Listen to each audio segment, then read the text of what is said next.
Wonderful. Barry and Sarah, thank you so much for kicking us off and for supporting and creating this really important initiative. I am thrilled to be partnering with you on this. Let me do a quick introduction for those of you that I have not gotten to meet just yet. I am Jen Willey, and after about 20 some odd years in the digital media industry, whereas my passion project for all of those years was to help build women's empowerment organizations in the companies I was working with and associations I was a part of, the companies like AOL, WebMD, Yahoo, the Alliance for Women in Media, and many others.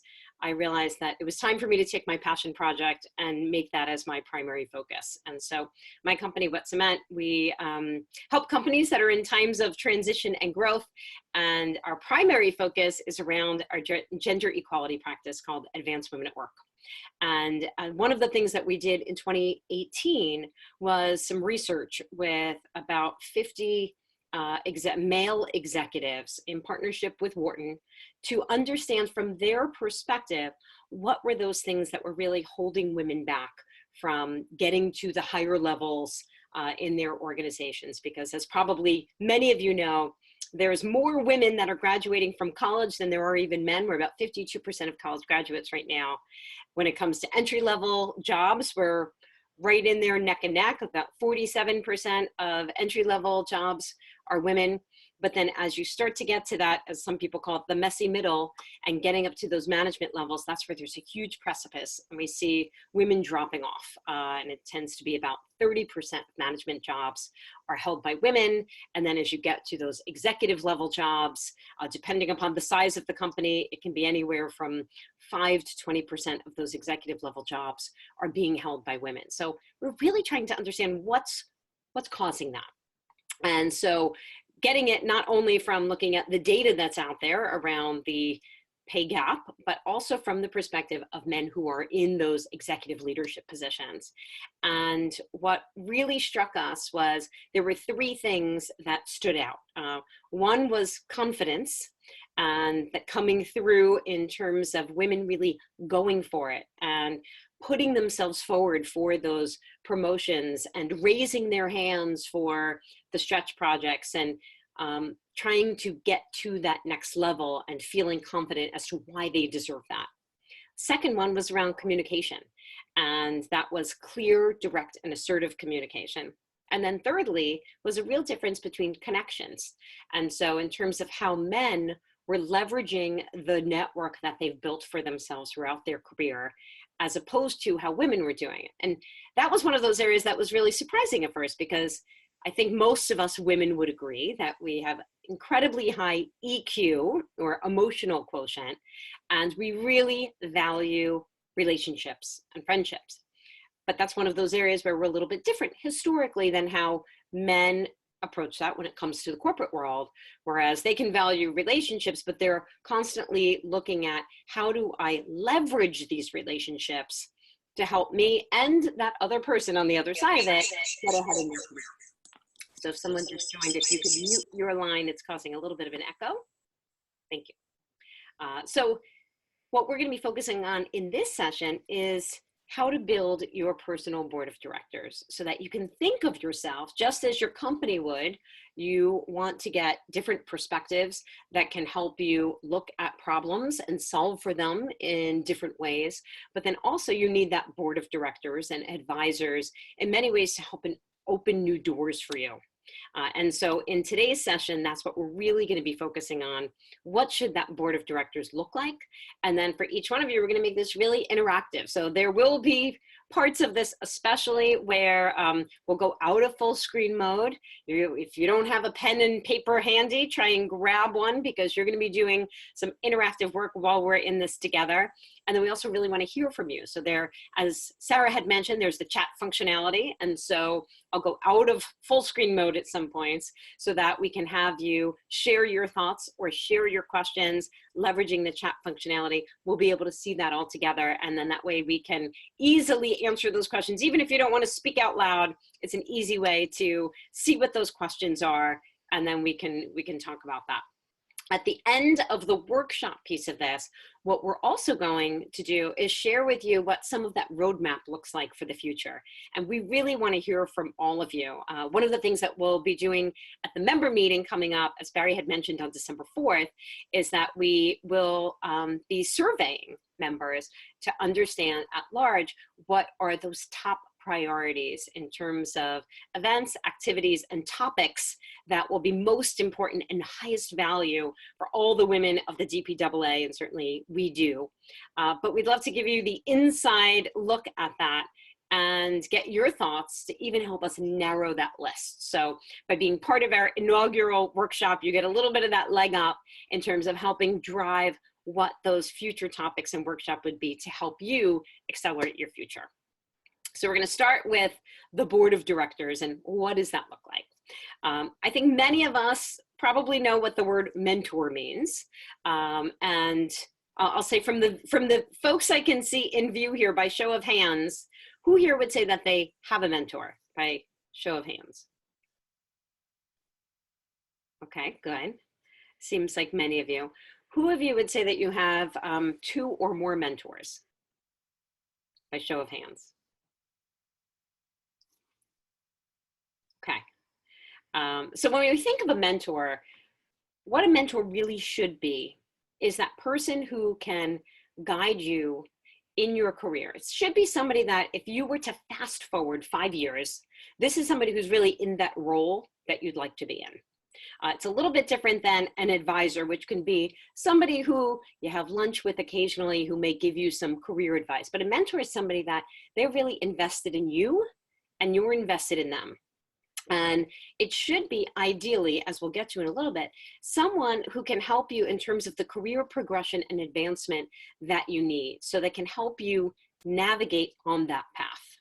I'm starting with mentors because I think mentor is the thing that most of us are most familiar with in terms of that role that they could or should play in your career. But they are just one or really 2 pieces of some of the important pieces that you need within that puzzle to help you accelerate your career. And the reason why I asked about 2 mentors is because many people will feel like, oh, I have a great mentor. And it may be an amazing woman that they've admired that work in their company, or it could be a past manager that they've kept a relationship with over time. But one of the most valuable things about having a mentor is that, especially when you are doing your business planning for yourself, just like I'm hoping all of you do for your business, when you think about that career planning and business planning for yourself, many times it's really helpful to get that perspective of a few different folks. And when I say a few different folks, I mean people who are in different companies. So inside your company and outside your company. Somebody who's in the role that you'd like to be in, and in many cases, somebody who is not in that role, but plays a very senior leadership role that might be someone that you would be working in partnership with, so in a complementary department to the kind of role that you want to be in. And so by trying to widen that, the team that's helping guide you in your career can really help you look at things from different vantage points and different perspectives. So take a moment and write down who is your mentor today. I want you to take a moment and jot out this design that you see here of 2 mentors, 2 peer mentors or peer thought partners, and mentees. And just take a moment and jot that down. And we'll start with the mentor piece of it. So give everybody 15 seconds to think about who is that go-to person who's a little bit ahead of you in your career that has helped guide you along the way. And you don't have to share it with the group. Just write it down for yourself, because we're going to be writing down quite a few things.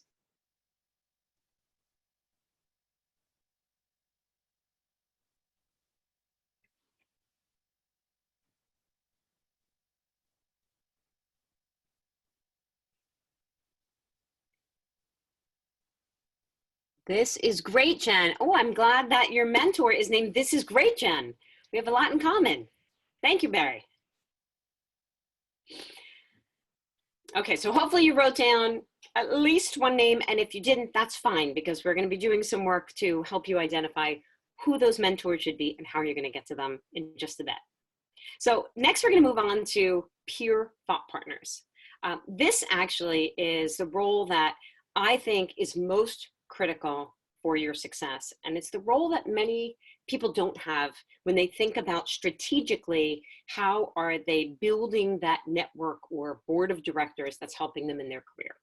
And a peer thought partner, and again, why you should have at least 2 of them, is that person that is either in your same role, maybe competitive to you in your company, outside of your company. It may be in a tangential department, but it's somebody where you have tremendous trust and credibility in each other.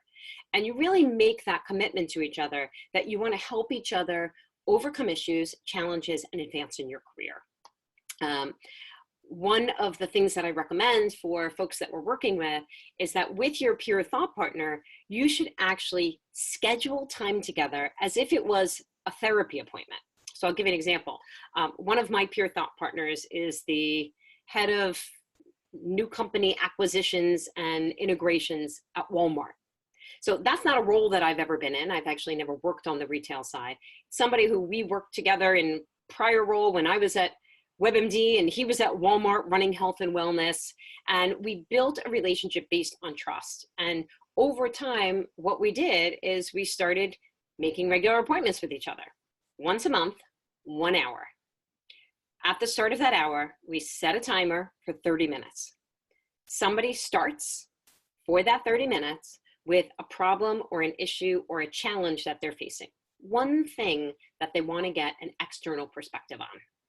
We spend that 30 minutes really looking at it and asking and probing and getting deeper and really feeling comfortable asking those questions that you might not ask someone in a normal work environment, which is in many cases part of the reason why it could be so incredibly valuable to have those peer thought partners that are outside of your company, in addition to those folks that maybe you work with and you're really close confidants with.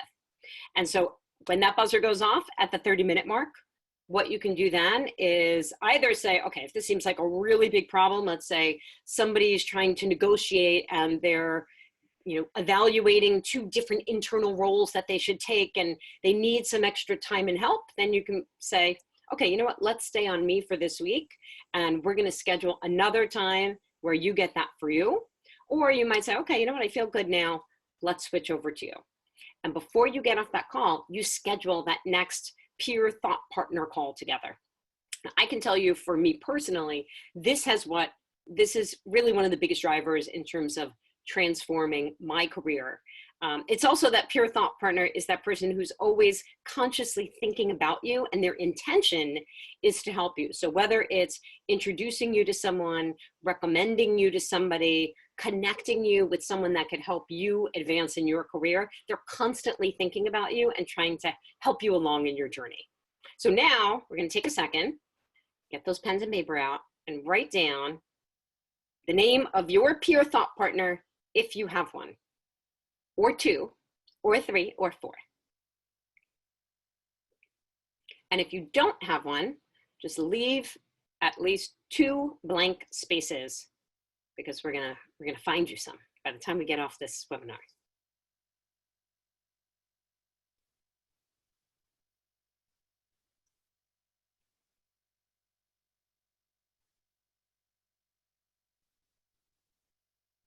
Okay, so we're going to move on to mentees. And a mentee is somebody that you mentor. One of the big mistakes that women tend to make is that we sometimes feel we don't necessarily have enough value to help other people in their career.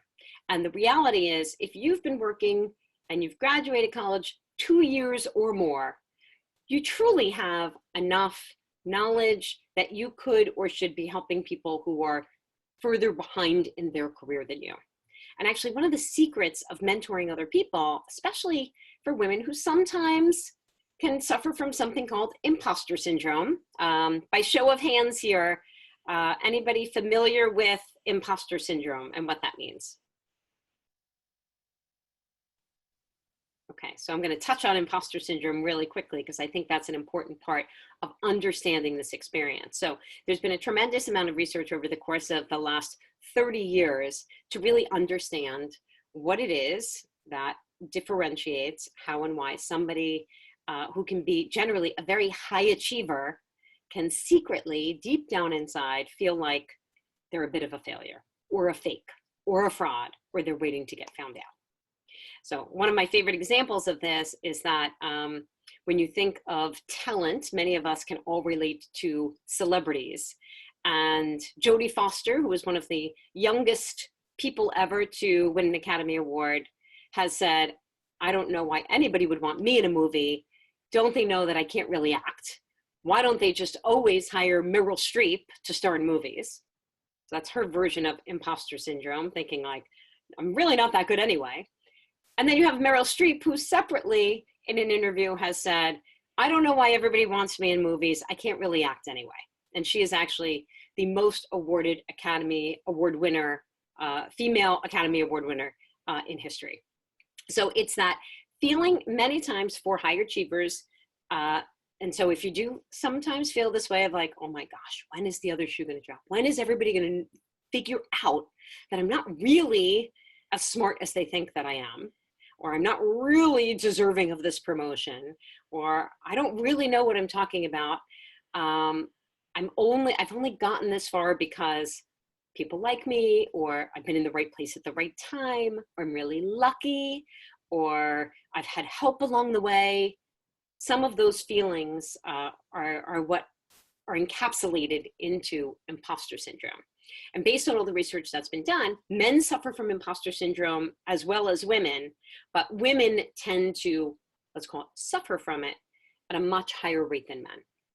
And actually they're generally, based on the research, it's people who are feeling like they're out of their element or that they are the outsider who tend to feel more like the imposter than other folks, which is why it would make sense that especially in corporate America, many times you have women who may feel more like that outsider, especially as you look at those high achieving women who are getting up and up and up in the ranks of companies, and there's far fewer of them. So they feel like they're not the norm, they're on the outside. So some of the folks who may suffer from imposter syndrome most are, again, women who are high achievers getting up through the ranks, minorities, college students, and people in very high intelligence professions.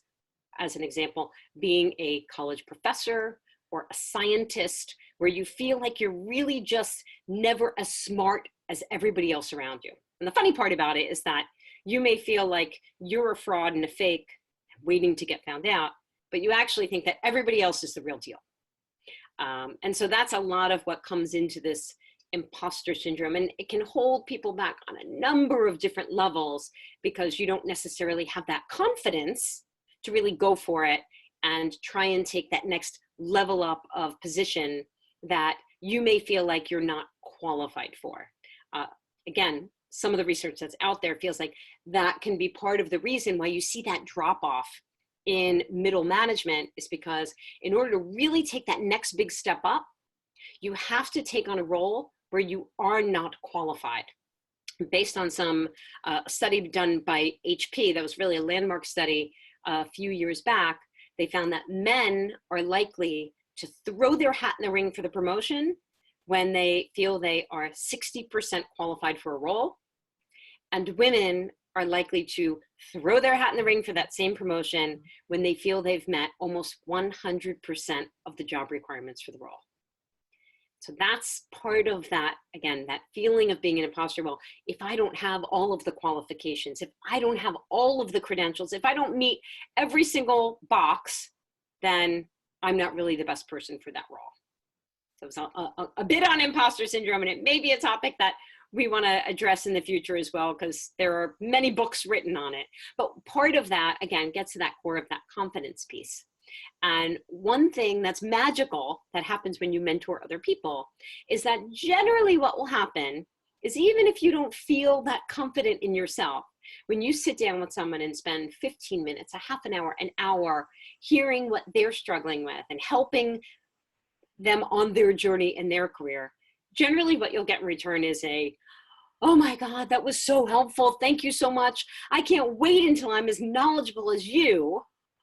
And what comes with that is a little boost in your confidence and a little more pep in your step.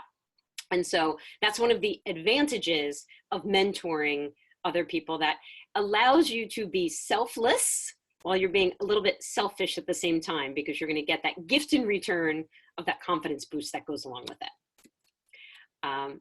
Finally, there's a really important piece that many women do not take advantage of as much as men do in business, and that is having a sponsor. And a sponsor is somebody who is in a very senior position within your own company, who has tremendous influence. This is that person that when they're going through annual review times, or they're going through a company calibration and identifying who's getting weighted as the superstar versus the middle of the pack, this is that person who can talk about you when you're not in the room. And it's critical that you build a relationship with sponsors in your organization, as well as potentially outside of your organization, but inside your organization. And there's a big difference between a sponsor and a mentor. A mentor is someone who you can share what it is that you may have a little bit of trouble with, and they can help guide you along your path. A sponsor, you're not really sharing any of your challenges with or your shortcomings. The sponsor is the person that you let them know what is that career path that you want and what is the value that you bring to the table that should get you there. And so that way, again, they're only hearing really the good, because they're not there to advise you and counsel you and help you along in your career.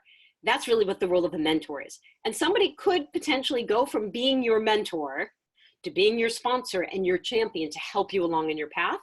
But those do not have to be the same person. They can be very different people. So think of it as your mentor could be, even if they're both in your company, your mentor could be that senior vice president who you've built a relationship with, who is helping you deal with some internal difficult politics, whereas that sponsor is your chief marketing officer or your chief revenue officer, who has a very clear idea of where it is that you want to go in your career, and then can advocate on your behalf because you've made it really clear to them what are the skills and the values that you bring to the table that's going to help that business, so that when that slot opens up, whether it's the promotion or whether it's even the stretch project that you're going to nail and then get the promotion coming out of it, they're going to be advocating for you and your greatest champion.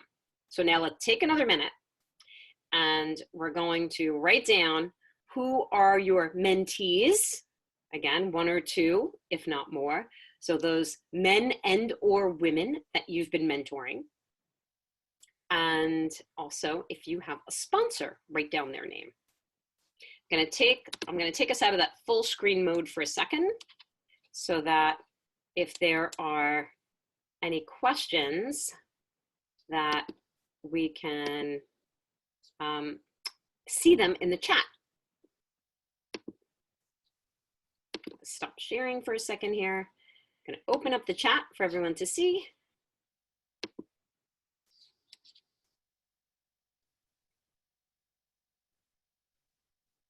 Okay, so if you do have a question, feel free to add it in the chat at this point, and if not, we're going to keep going. Okay, I'm not seeing any right now, so we're going to go right back to our regularly scheduled programming. Okay, so now, really important piece of building out this list is to understand what are your growth areas, so that you can make this board of directors entirely strategic to help your growth. One of the biggest mistakes, especially that women tend to make, is to try to identify a mentor as hitting two criteria. Number one, a woman who, or really a woman, and number two, somebody that they really respect and admire. Well, there's two problems with that. Number one, there are many, and more of them, incredible, talented, giving, caring, supportive, brilliant men who want to help you in your journey. So that's why it's critical to be more open and think of your mentors as both men and women. But the other problem is there's this thing that women tend to do many times, which is they are so inspired by certain women, think of it as Sheryl Sandberg or an Oprah Winfrey, that what they will do is they will think, oh my God, I want Sheryl Sandberg to be my mentor. And so they'll go to some conference or event and see her speak, and they'll wait in line afterwards to talk to her. And then they'll say, oh, Sheryl, I'm so impressed with you. You're amazing. Will you mentor me? And the reality is that is not somebody who should be mentoring you. The kind of people that you need mentoring you are those people who have the skills and abilities that you need to advance in your career. And you'll notice that there's no sponsor on this list because, again, your sponsor is not somebody that you're necessarily learning from. They're that person advocating for you. So one of the things that you really need to take a little bit of time to do is think about, well, what are those skills and strengths that I need to shore up to get to that next level? So I gave you some examples here. So it may be in a mentor, I may need some help with managing up, or I may need some help with executive presence because I may be a killer salesperson or even sales manager. But if I want to get to that SVP level or the C level, it may require a different set of skills and how I'm presenting myself to get there. And so what you want to do is you want to identify those people who are amazing at the things where you need to develop those skills. So that's from a mentor perspective. From a pure thought partner, those may be those people that, whether it's dealing with a difficult client or a difficult colleague, think about those people who are really great when it comes to navigating company politics, or who are really great at relationship building or diffusing difficult situations, people that you can trust entirely. And then certainly when it comes to who is it that you need to mentor, again, think about being selfless and being selfish at the same time. By helping somebody else along in their journey, you can identify some of those people who may have some of those skills that you may really need. So you may be amazing at what you do, but feel like, gosh, I have no idea what is the latest social media platforms that people between the ages of 13 and 22 are really using. And based on my client base or my industry, I need to get really knowledgeable about that. So that could be one of those examples where you find somebody to mentor who has a great depth of knowledge in an area where just as much as you can help them advance in their career, they can help you at the same time. I'll give you an example. There's on the identifying what do you need in a mentor, the CTO of Bank of America had shared with me that before she got to the C level, she was at the SVP level, and she really wanted to advance. And as much as she was throwing her hat in the ring, it wasn't working. And so she finally had a conversation with one of her peer thought partners and said, I don't understand, why can't I get there? And they shared with her, because again, your peer thought partner is, think of them as your truth teller, one of the few people in your life who will be your truth teller, said to her, well, the problem is you're so great at speaking in tech speak, but you have a really hard time translating that to people outside of the technical world. So if you want to get to a C level, you need to be able to perfectly articulate to the CFO why you need X, Y, or Z budget and how that's going to help the business overall. You need to be able to talk to the COO and get them behind you and as a champion. You need to be able to think about how are you talking to investors or partners.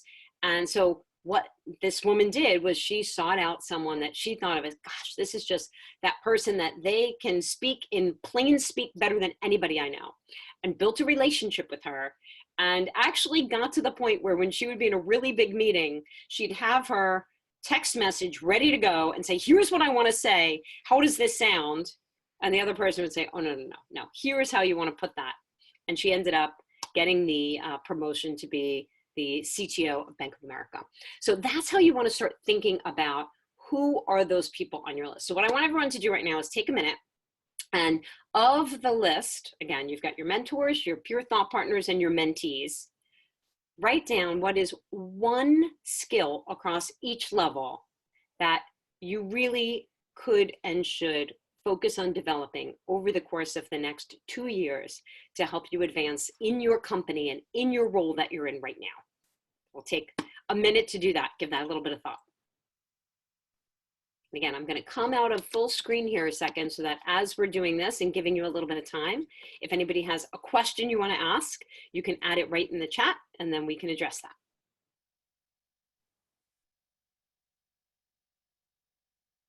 Again, nobody's going to be checking your work. So be honest with yourself. And Sarah and Barry, even if you want to put down, what are those areas where you could look? You can go old school, 3rd grade, and cover your answers so nobody's cheating, checking your answers. So again, what is it that you need from a mentor to help you get to that next level? Where do you need the most help from a peer thought partner where you struggle the most?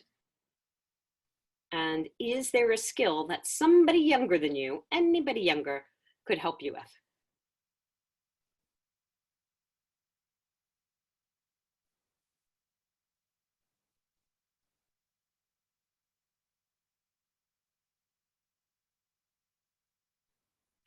Thank you, Kathy, for the audience feedback.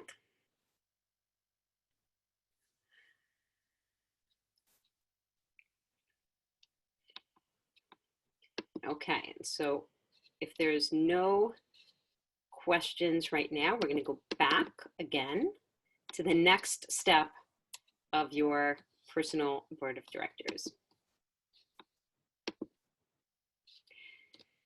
So one of the most important things about having that board of directors, once you've identified what those different roles are, is to think about balance. And when I say balance, it's 2 things. So number 1, gender.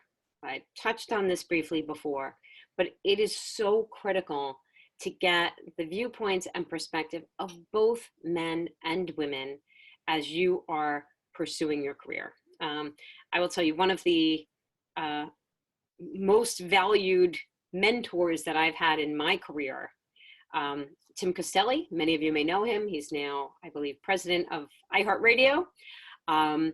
When I was earlier in my career, I was running the health category for AOL, and I had 2 different jobs that I was choosing between.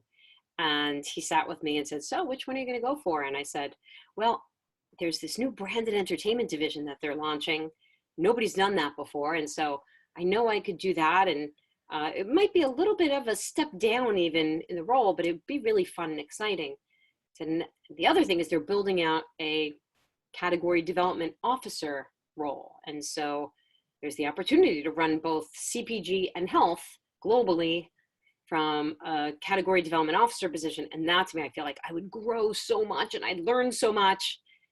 And so then Tim said, oh, okay, so you're going to take that category development officer role. And I said, no, I don't really feel like I'm fully qualified for that one. And so there's probably other people who would be much better for it. So I'm not even going to throw my hat in the ring. And that was when he said to me, and this is the difference between a man and a woman. A man would say, you know, I'm 30% qualified, so I'll make up the rest of it once I'm in there. He's like, and here you are, the most qualified person, the CEO of the company is asking you to take this job on, and you're not even necessarily going to throw your hat in the ring because of your own fear, and now I know the terminology, imposter syndrome, to hold you back. And that was one of those moments in life where I realized having that male perspective, which can be different than the female perspective, can really help you get outside your comfort zone and take some of those risks that'll help you leapfrog to the next level in your company and in this amazing industry that all of you work in. So certainly from a gender perspective, but the other thing that's really important is getting those folks on your board and advising you both inside and outside of your company. So many times, especially if you've been one place for a while, you start to get a little bit insulated and you'll look for that guidance and you've built those strong relationships inside the house. But that can be a little bit problematic because many times the culture of one company versus another may hold you back in some ways. And you almost get trained of how to act that may prevent you from really progressing in your career. And so by finding some of those people through networking, and hopefully that will be one of the amazing advantages that comes from WE.DOOH, from the DPAA, and building some of those relationships outside of your own company, especially within the same industry where people understand some of the challenges and the struggles and the players and the personalities, can be really valuable for you as well. And your sponsor is in green there just because you want your sponsor to be the person with the most money and the most power and the most influence to help pull you up along the way. Okay, so we'll just for 1 minute, we're gonna have a little fun. We're gonna think about if Princess Leia was creating her own board of directors, who would she use? Well, she'd probably want a pure thought partner, somebody who's similar to her. I personally prefer this version of who I would have there. She'd pick a man as well, right? So she's got Luke there with her. She'd want someone who is both similar to her as well as different. I'm going to assume that Yoda is non-binary, so that's why he's counting from a gender perspective. And then we have those mentees that are younger than her, but can offer different skills that help her along the way. And I always like to think of R2-D2 as somebody who is a great sponsor because he's always there and ready to save the day and get people out of trouble. So now what we're gonna do is we're gonna take a moment and now take a moment to think about, of those empty slots and of those needs that you've identified, think about who in your world could fill them. So if you have any openings there, jot down one name at each level of the category, from sponsor to mentor to peer thought partner to mentee. And again, I'm going to come out of the full share mode. So if there are any questions in chat, we can see those. And Kathy, thank you for your support around Wonder Woman.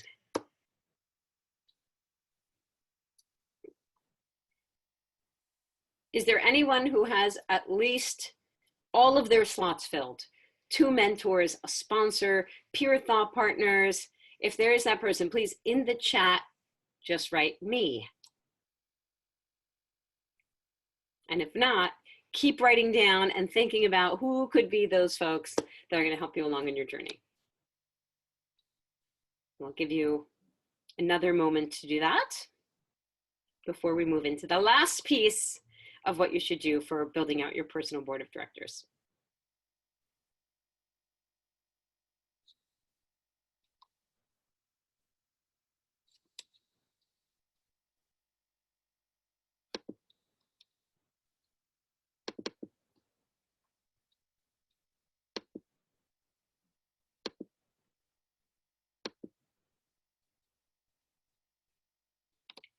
Okay, so if you want to wrap up writing down who you have added on there, great, do that. And then we're going to finish it off here. So what you see here is somebody proposing to somebody else who looks a little shocked.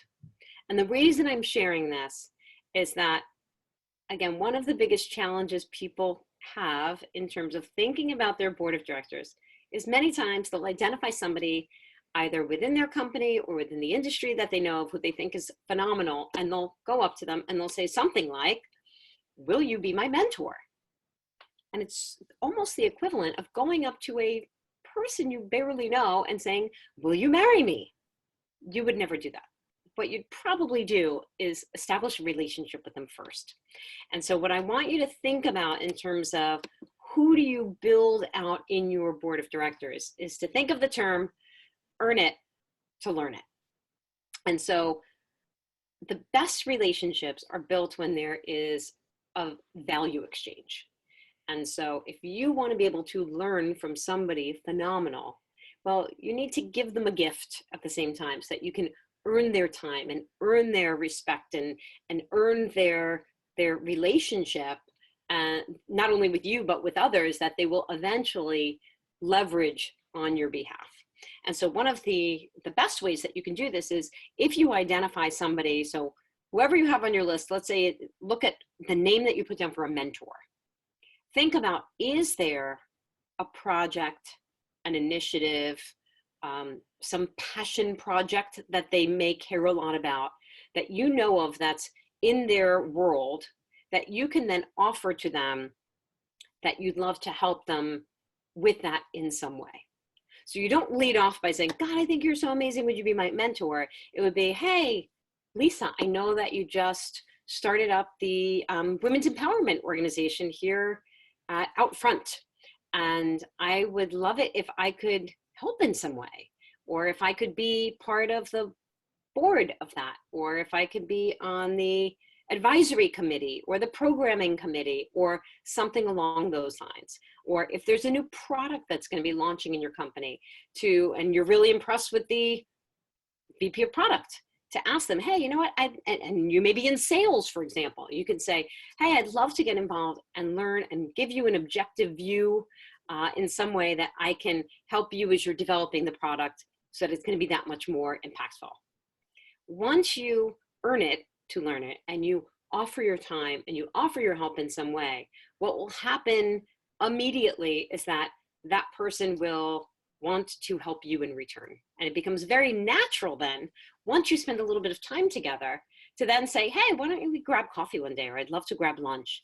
And you actually never need to say those embarrassing, awkward words of, would you be my mentor? It actually reminds me of, would you be my mother, right? If, for any of you who remember that old book when we were little kids, or for the moms out there, and we do, who may have read that a million times to your kids, people don't respond to that nearly as well as building a genuine, authentic relationship with them over time, and then it will immediately transform into something that you never need to tell them that you've put their name on a chart, but you will know that they're going to help you in your career.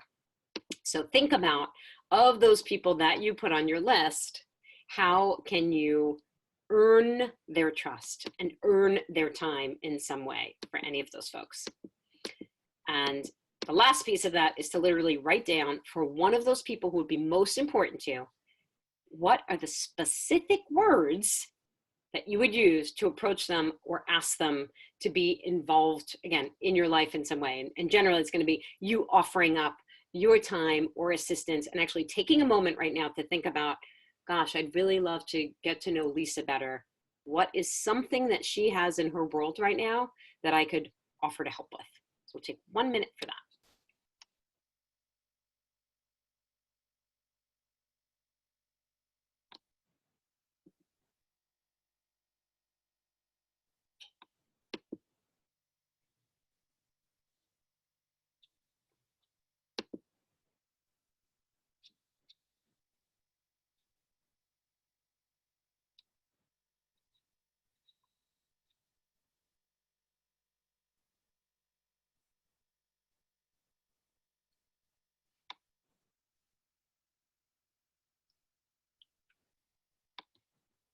Okay, so with that, I hope that this is not the last time that you ever look at your list, but this becomes the first time that you look at your personal board of directors, and give yourself a homework assignment of, over the course of the next 3 months, I'm going to take a look at this and I'll put it into my calendar. I'm going to make a recurring appointment with myself on Friday mornings maybe, or Monday morning at 8:30 a.m. I'm going to put a 5-minute recurring calendar appointment in there where I'm going to look at this list and think about, how do I continue to advance that with time? So whether it's adding the mentor, or certainly adding somebody that you are mentoring, because it's not going to just happen all at once overnight. And with time, that list will, as it becomes more filled out, will really start to change your life and change your career, I'm sure of it.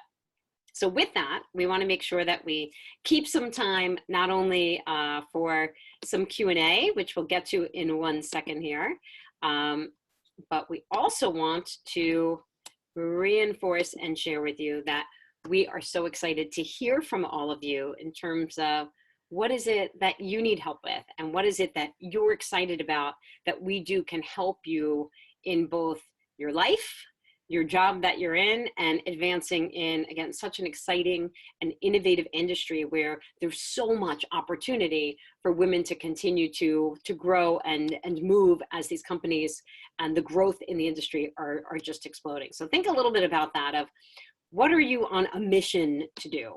And then when you have a chance, what we'd love for you to do is, the amazing team at DPAA has some great content called Fearless in 5. It's a number of videos, 2 minutes or less, that provide you with some tips in terms of how you can advance your career. That's on the WE.DOOH website.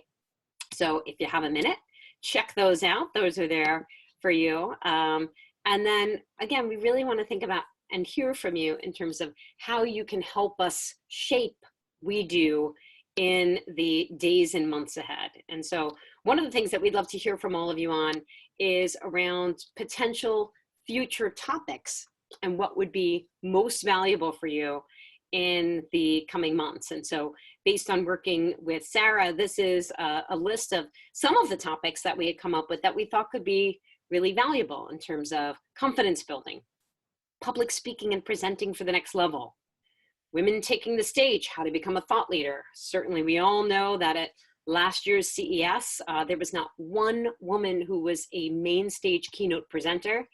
We've got to change that equation. And one way that we can do that is when we take the stage and have a voice. Managing imposter syndrome, topic that we talked a little bit about today. Confident communication, so language and delivery to make you sound like that executive that you are. Planning for powerful networking, managing meeting interruptions. Many of you may not even be aware of this, but women are interrupted on average 3 times more than men are interrupted in the workplace, and it goes all the way up to the Supreme Court. And so this is something that once you have that recognition that this is a problem, there are a number of different techniques that you can use to plan for that and avoid it when it happens. And then finally, self-advocacy and negotiating for your advancement so that you can get to that next level in your company or within the industry if you're looking for a different role within the industry. So what we'd love for all of you to do and take 1 minute to do is, and I'm gonna see if I can, oops, we're gonna come back to this. I'm going to stop sharing on full screen, and we are going to add into the chat right now the, oops, I'm just going to pull this up here so I can, here we go. This is the link. So what all of you can do is you can just click on that link in the chat. What it will do is it will open up a SurveyMonkey where you can very quickly, of those 8 topics that we had laid out, indicate which you think would be the most valuable for you. So that way, when we get to the member meeting in just a few weeks on December 4th, we can narrow that list a little bit to take advantage of all of your input for joining us on today's inaugural webinar. So take a minute to do that. We'd really appreciate that. That would be helpful so that we can help you in terms of what you need in your career. And then finally, please don't forget to join us for the DPAA member meeting that is happening December 4th. And as Barry had mentioned, it'll be from 3 to 5. There will be the presentations with Susan Scheikhofer at Group M, and that'll be followed by the holiday networking and drinks starting at 5 o'clock. That's great, Jen. Thank you so much. Of course, thanks, Sarah, Jen, everybody on the call. We want to be respectful of everybody's time. We booked an hour for this. So thank you all very much. And Sarah will be following up with all of you, and please follow up with your colleagues. That was great, Jen. Thanks, everybody. Thanks, Jen. Thanks, everyone. Thank you, everyone, for joining. Have a great night. Thanks. Bye-bye. Bye-bye. All right.